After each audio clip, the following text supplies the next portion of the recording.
All right, welcome everybody to Consumer Protection today. My name is Mike D with Comerica Bank, and I'm pleased to work with Young Kings and Queens. And today we are going to talk about consumer protection because it's such an important subject that we need to cover it. And I cannot stress enough that it is that you protect yourself and protect your money because there are a lot of folks out there who want to get a hold of it. Ray, real quick, I want to make sure you can see my screen without any problems. Yeah, that's good. All right, thank you. So if you have questions out there, stop me as we go. There's quite a bit to cover on this, and there's lots of stories I can share with you guys because stories what really make this really interesting. So in your JA material, there's some warm-up pieces that you can go ahead and look at and work with,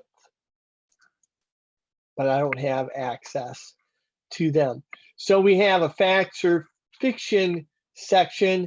So Ray, you get to be, and Rashawn, you get to tell me which way these need to go. Decide whether each statement is a fact or fiction by dragging them to the right spot.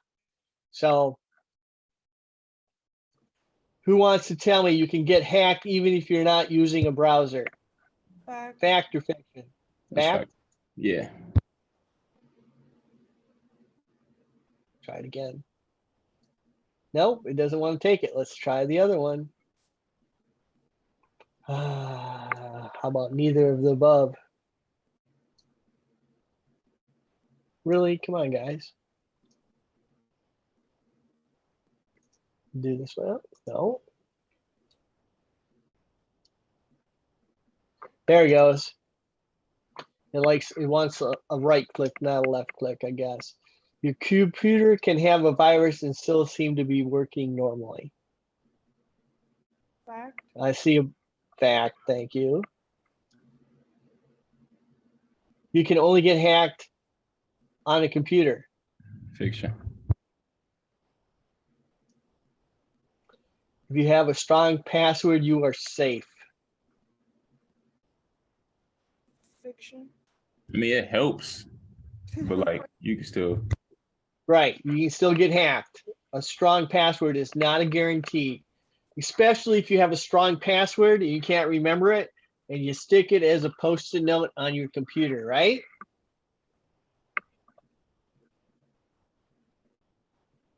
If you have an antivirus software, you don't need anything else. Fiction? There you go. Good job. And that's absolutely true because antivirus software is built typically after stuff comes out. And so unfortunately, the bad guys always seem to be ahead of the good guys with antivirus software.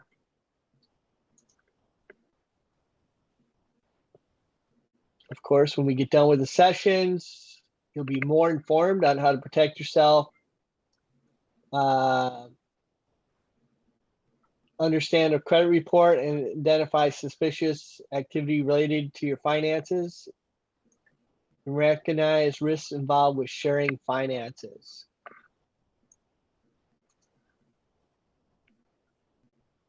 So we're going to talk about secure your online information. Why is it so important, do you think? All right, so it says watch.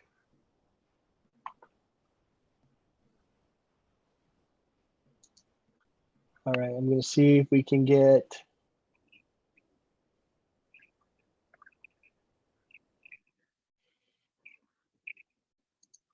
Can you hear that? Did you hear the sound? No.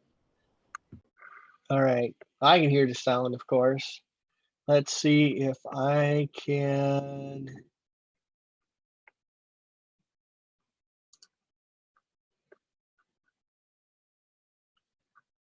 No, that's not it.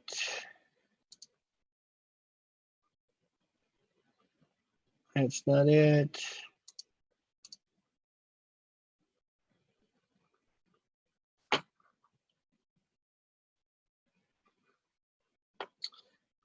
Let's see over here.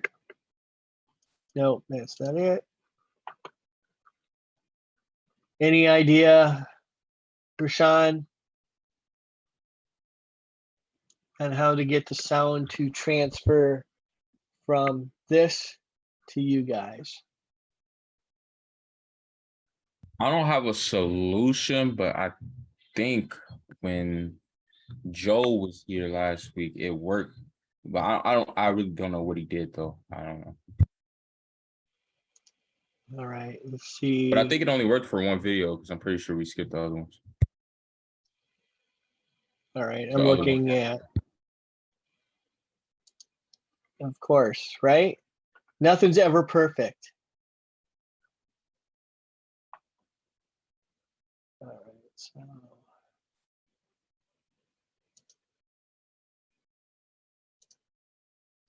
let's close that. I'm just looking, I'm trying to look at all the different little opportunities here in the bottom here real quick. So I apologize for taking up a lot of time. Security. Let's view. All right, so there is, when I'm gonna just have you guys, you have the ability to go out into the session and look at these videos, correct, Rashawn? You said what? You can go into the session and pull up the video, correct? Yeah.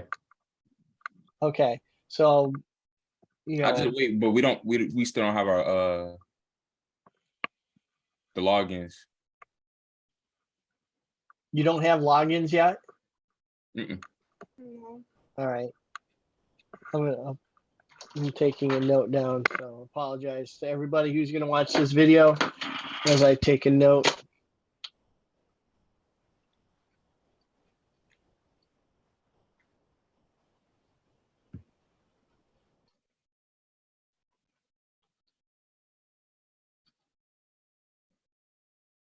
All right. So I got a note and see, I'll pass it on. So the idea is, of course, in the video is to protect yourself because there's lots of numbers that you guys are going to have.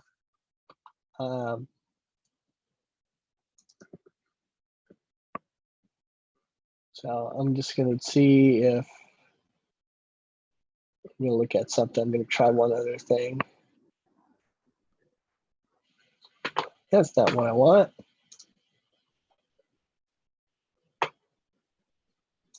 Come back here. What happened now?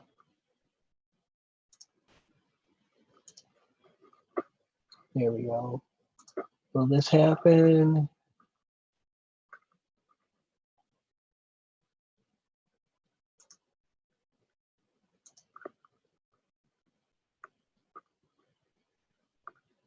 You know what? I am going to try this. We may not have that sound here. Rashawn, let me.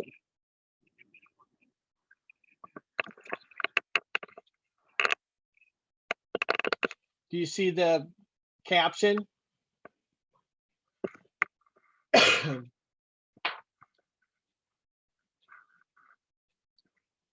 Do you guys see the captioning that's happening? No. No? You're not seeing any closed caption on the bottom? No. Your screen not sharing. Excuse me. All right. We are going to bypass this. I apologize that the sound is not working for you. Are you Is my still- sound okay? Because are you I still turned sharing it your down a little screen? bit. Rashawn, am I coming across? Yeah, you good. All right.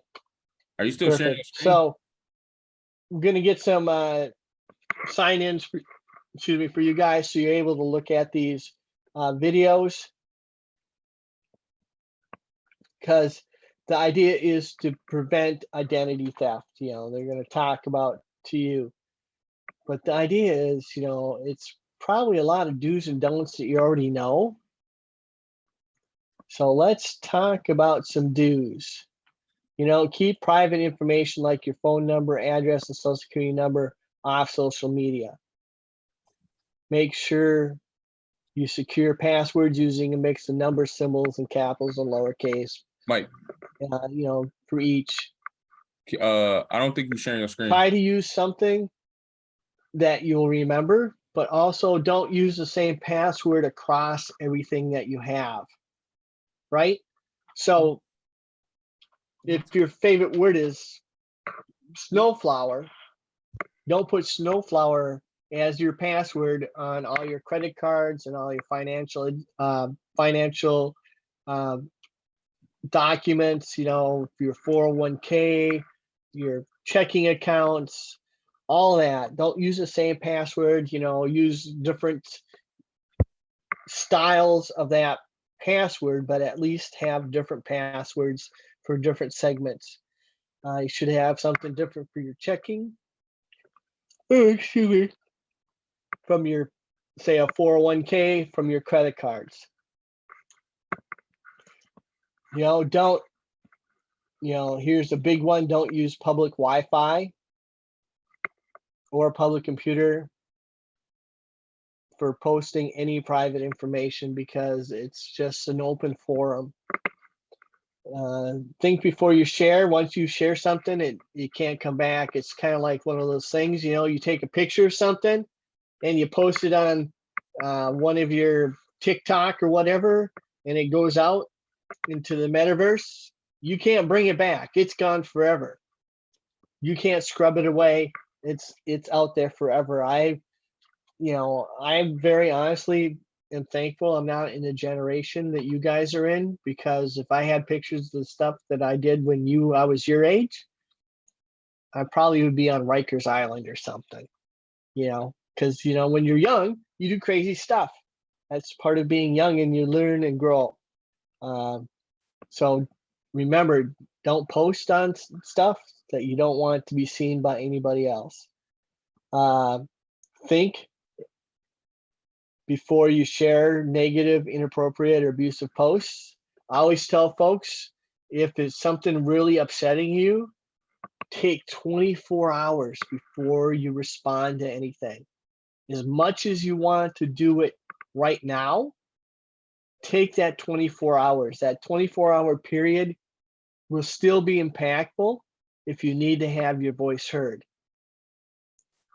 But it gives you an opportunity to sit down, reflect, and bring in and sharpen up your message.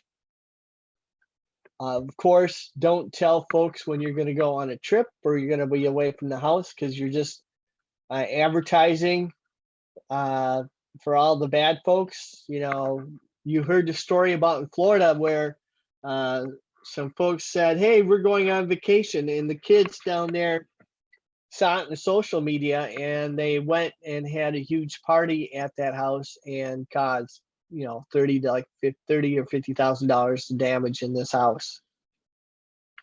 Yeah, true story. Folks posted, hey, we're going to be gone. And some kids said, hey, let's go have some fun at their house. We know it's a real sweet house. Of course, you should never post pictures of yourself wearing your work uniform with the company logo on it. To make sure, if you're going to do that, you need to make sure you're doing it in the right way, and you're not violating any codes of the corporation that you work for or the organization. And it can be as the small restaurant, you know, that you're working for.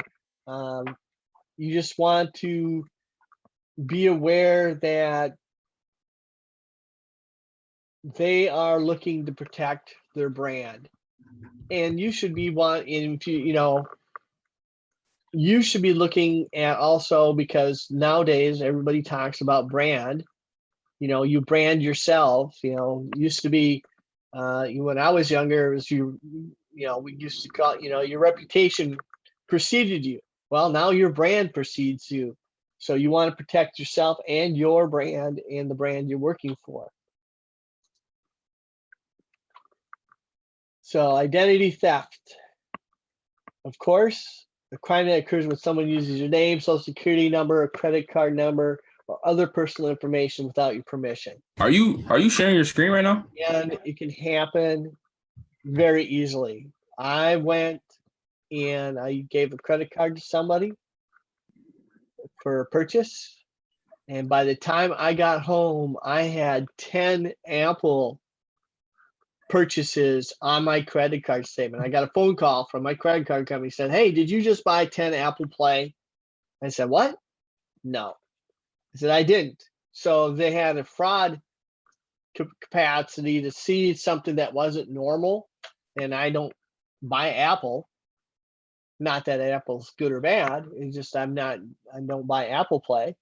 So they called me up and said, "Hey," but so it's obvious that the person who had used that credit card that I made a purchase at made a clone of that information or got the information from the card and used it, and I had to close that card.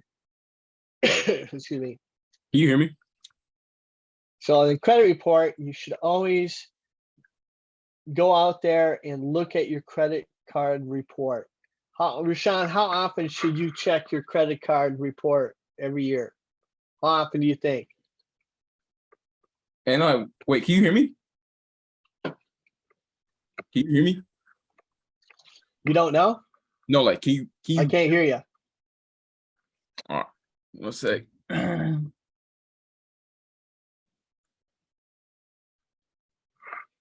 Hello.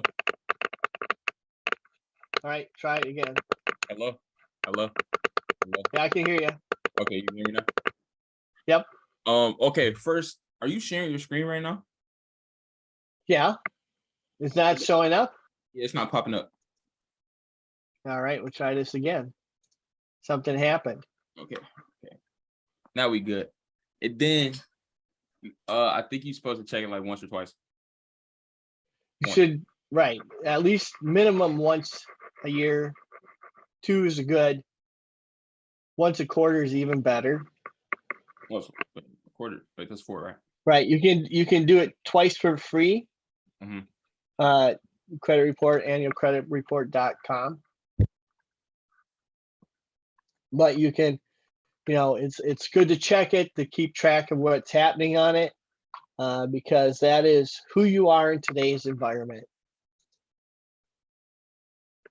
Of course, there's 3 major consumer reporting agencies: Equifax, Experian, and TransUnion. So you can get a copy of your credit report from each of these agencies every 12 months. I would tell you to split them up. You can get them 3 times, right? You get one from once in April, once in 4 months later. So that's August, and last one in December. And rotate it so you get at least 3 a year to check. Make sure the information they have is correct. If not, you want to make sure that you get that fraudulent information off it. And then if you report it, they're required to investigate a dispute that you sent in. So if you say, "This is not me," they have to prove that it is you. You have consumer protection. So we have play detective. Find 6 examples of suspicious activity. All right, so let's look at it. So what do you think? Where should we look?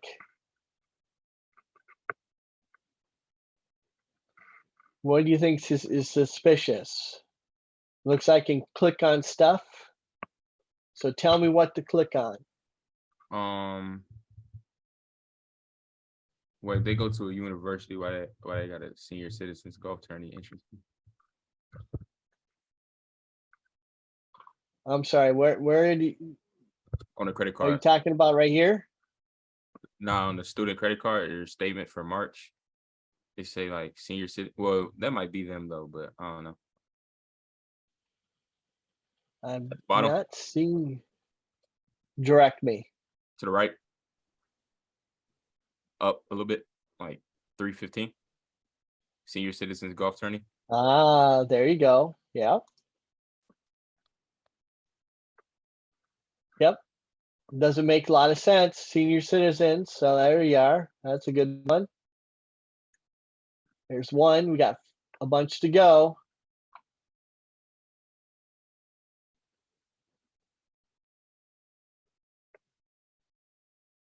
How about this one?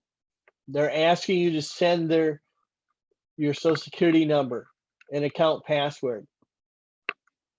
Should never do that, right? Nah. That's a no-no. Yeah.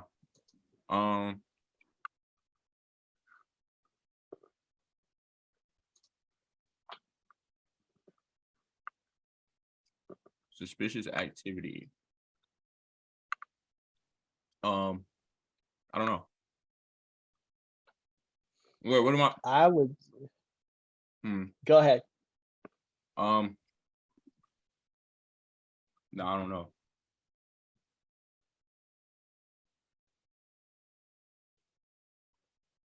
Yeah, I'd say the credit score, you want to make sure you check that because the credit score or low score creates higher interest rates.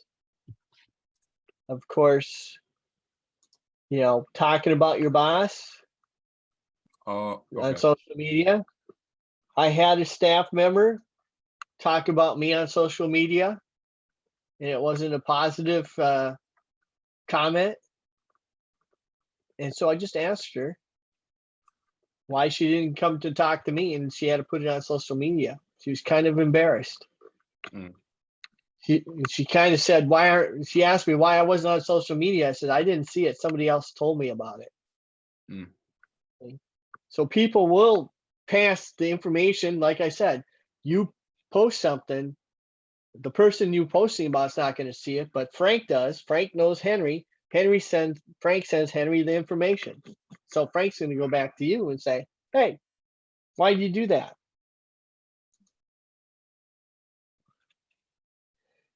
Sharing finances. Does that sound like a great thing to do? Well, yeah, I guess, right? In some aspect, or no? It depends upon, let's think about that. We're going to look at and explore that. Let's talk about it. Why would anyone share finances? So we're going to take about a bank account. All right, so family members and roommates may want the convenience to share accounts to pay bills, right? So if you have a bunch of roommates in the apartment, then everybody has to put $200 in that account by the 1st for rent. That makes sense, right? It's easier. Or if you get married, you might share, I'm married, so I have an account with my wife. We share finances through an account. Credit card, again, trusted loved ones, you add as the authorized signers on your credit card. That's convenience and also will help build credit for that family member. Of course, in loans, you may want to, family members. See, now I'm gonna, I hate to say this, I'm gonna cross the word friends out. I would say family members, and I might even cross out family members and only go with spouses. When you make a large purchase together, such as a house or a car, and I'll talk about why you might want to think twice about that as we go along. What's the worst thing that can happen? Everybody who's a signer on an account can withdraw all the funds from that account without the other person's permission. So Rashawn and Ray and I are on an account. We're all putting $200 in every month for rent. And Mike decides that he needs to spend $600 on a brand new Michael Jordan jersey. And I'm short, but I know the account for rent has got $600, and I'll make it up. I'll pay it back before rent's due. So I'll take the money out. And of course, rent comes due and the money's not there. I haven't done, in the eyes of the law, I'm an account signer. I have the ability to withdraw the funds. Now, Rashawn and Ray are not happy with me and think that I'm a thief. But in the eyes of the bank, I'm an account signer. I have equal access to that money. Credit cards. Remember, the other person can make charges and you will be responsible to pay for them if they don't. And you can affect your credit score if they go crazy. So knowing who you're allowing to charge on your credit and being able to understand the implications of what will happen is very important. And of course, in a loan, if you co-sign for a loan, say you're buying, Rashawn and I, we're going to buy a car together. And Rashawn's being a nice guy. He's really just co-signing the loan because I have poor credit. And so we get a car. He signs. Mike's not such a good guy. I'm going to, I pay for a couple, 3-4 months. And I said, you know what, Rashawn, I don't even tell Rashawn what's happening. I just stopped making payments because I told Rashawn I'm going to make payments all the time. Hey, you don't have to worry about it. You're my, we're buddies. We've known each other since kindergarten. I wouldn't, rake you over the coals. All of a sudden, Rashawn gets in the mail a notice saying, hey, this car needs to be repossessed because it's 90 days behind and you need to pay us for that note. Now Rashawn's got to start making those payments because if he doesn't, his credit score can be negatively affected. So understanding when you're signing a loan for somebody else, what the ramifications that can cause you harm is very important. And Rashawn was shaking his head like he's not going to sign a loan for Mike at all. He's not going to let me have access to a credit card. And he's definitely not going to let me sign on a bank account after he heard how bad I am. Excuse me. So before sharing finances, consider some questions about your relationship. Honesty. Do you trust? Are you treating each other as equals? Are you going to commute openly and effectively? There's some pretty big hurdles. And I want to say that in some aspects, if you're going to do some things, you need to write up, I hate to say this, some contracts. So, if you're buying a car with somebody, you might want to have something spelled out on who's responsible for what. I hate to use this as an example, but everybody's probably seen Judge Judy on TV, right? And what does she say? What you have written down, right? That's, when you're doing a lot of stuff written down has greater weight in a court than you said, they said, right? Because either party can be communicating and they can be communicating the same thing, but they've just heard it differently. So you want to protect yourself because I've seen lots of, unfortunately, activity where someone says, hey, I'm going to be okay. So, and again, here's a great example. I'll use this. I was working with somebody and they asked me this question. They go, my mom and dad bought a car and I would co-sign for the car. They drove the car down the street and we got in an accident. They didn't have enough insurance. They didn't have the right insurance on the car in the accident and the car burned to the ground. Now they want to walk away from paying for the car because it has no value. what should I do? I said, well, if you co-signed on that car loan, if your parents walk away from that car, you're responsible for that loan. All parties that sign that contract have a responsibility. So if the bank can't get it off the first party, they're going to go after the second party. So you would have thought that they would, you trusted your parents, you trust your parents. But here's an example, even somebody who should be very comfortable trusting led their child astray. So you need to think twice. I'm not saying not to do it, but you always need to have a grain of salt in your thought process. So and you don't have this, I wonder if I have this. There's some scenarios. Rashawn, let me know if you can see what I pulled over. Did that pop up? It did? Yeah, it did. Can you read it?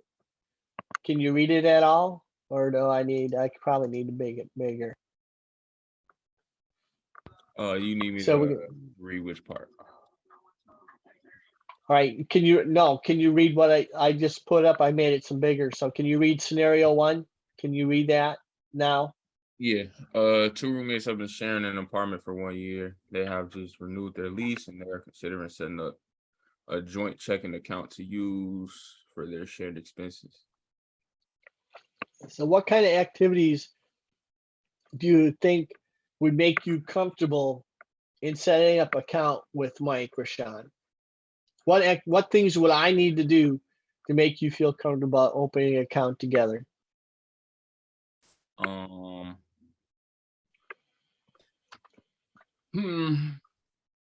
I don't know. I guess show me you're responsible.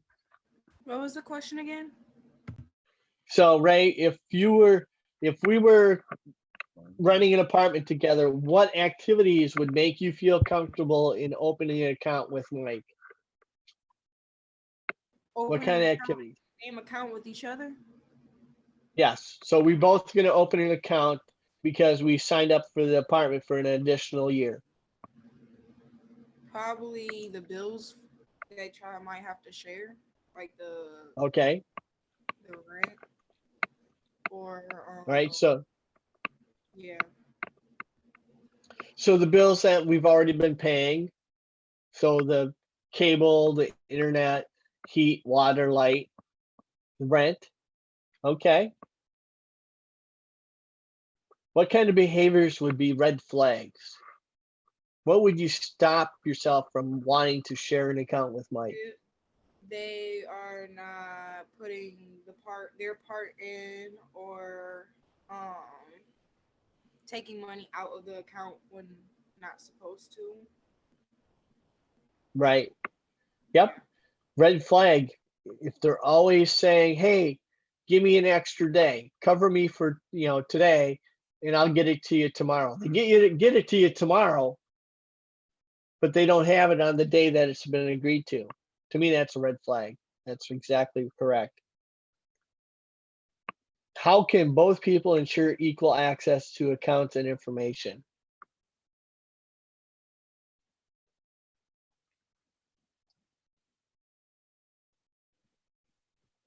I guess probably make a new email and password and stuff. Just use that one.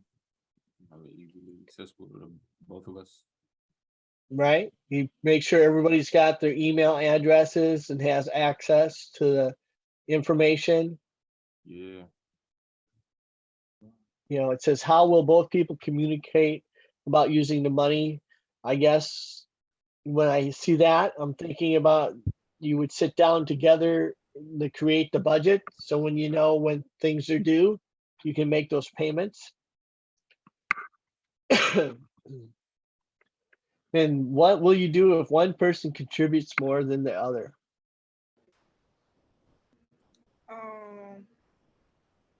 Try to contribute. I can't say that word right, but try to put more in also.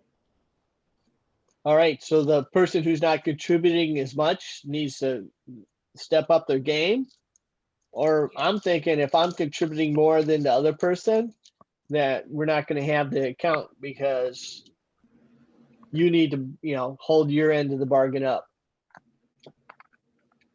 All right. What would you do if one person makes withdrawals without telling the others?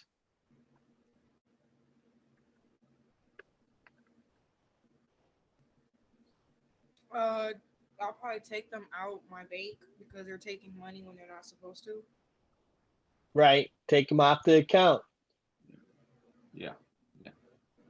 And if you had it, what would you say? What steps to protect yourself?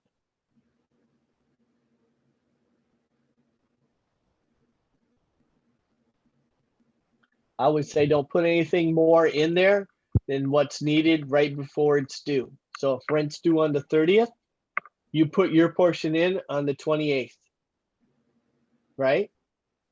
So it's not as a temptation.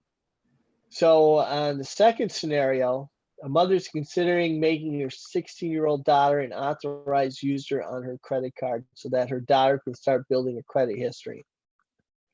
So what behaviors would you look for to know whether the other person is trustworthy, honest, and responsible for a credit card?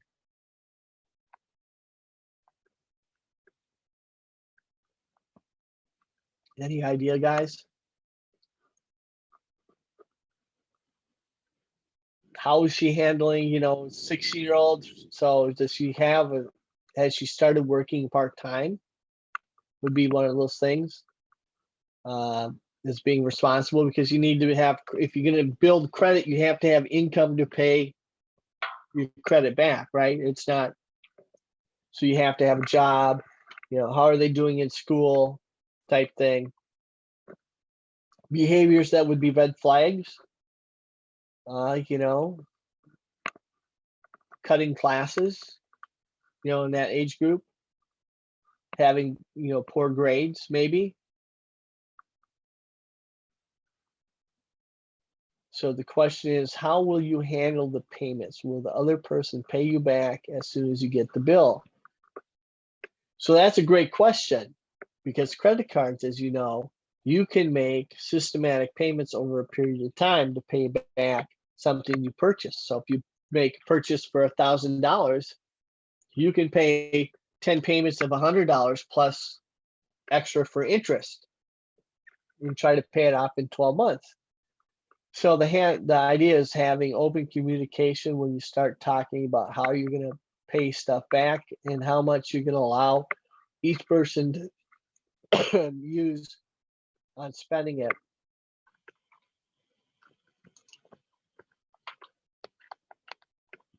What will you do if the other person doesn't pay what they agreed to? I guess they take them off the credit card until things get better. And should you take any steps to protect yourself? Well, once you add somebody on a credit card, the only thing you can do is take the other person off, because you become responsible for that debt. You can't take or protect yourself once you've added someone to a credit card. They have full access to whatever that credit limit is at. Scenario 3, a young couple want to buy a car together to get the loan they need. They will both need to sign for it. All right. I think this is kind of, if it's a young couple and they're married, does it make sense that they should purchase a car together?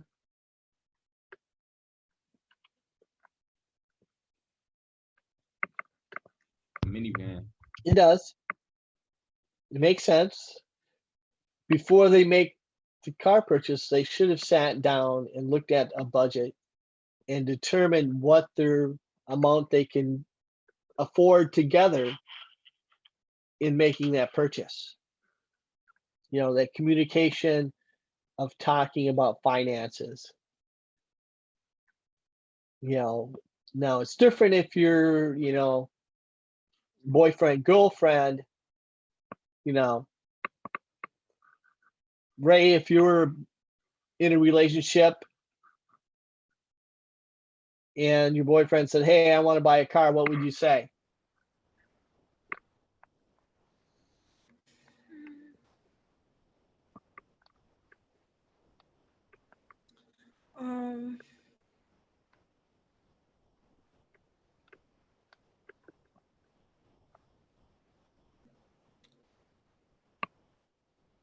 Can you ask that one more time? Because I'm confused.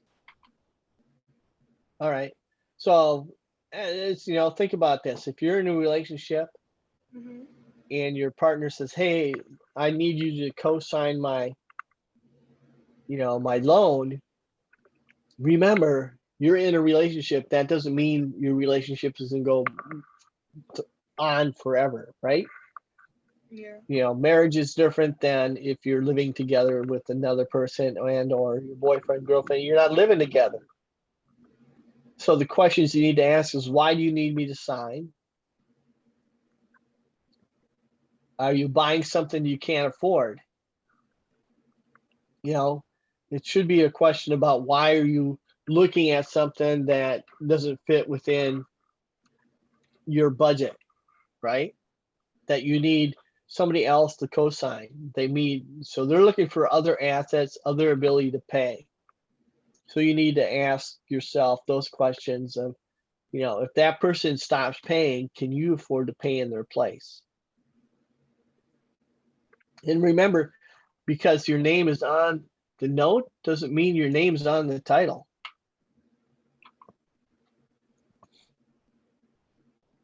So it's important to make sure that, all that stuff is there. All right. So we got through all those.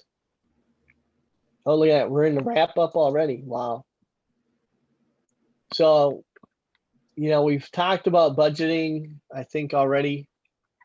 So, paying bills on time is going to affect your credit score.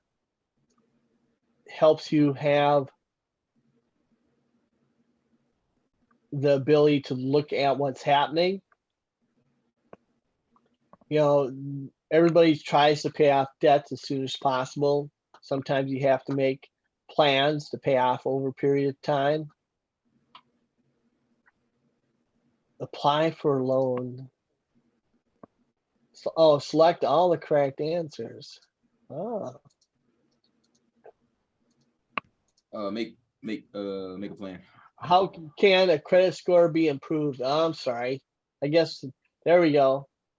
How can a credit score be improved? So how would, out of these three, we already know this one's the wrong one. So make a plan to pay bills on time, try to pay off debts as soon as possible, close out credit card accounts. Which of these three would be the right one to pick? The first one. That's correct. What is the best plan if you accidentally respond to an email requesting personal information?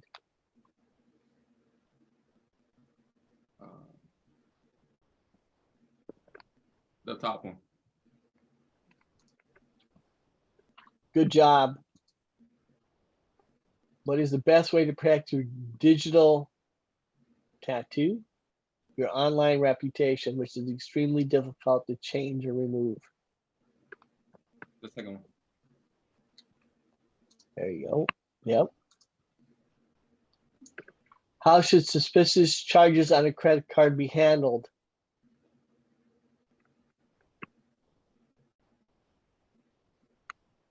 Oh, the first one. There you go.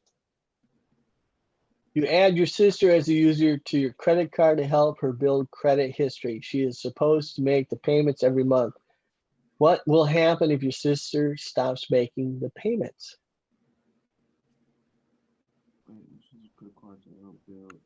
Third one. Third one, correct, Ray. Great job. This is 88. And that is it. There's not any more slides to cover for this evening. All right. So I'm gonna stop recording here.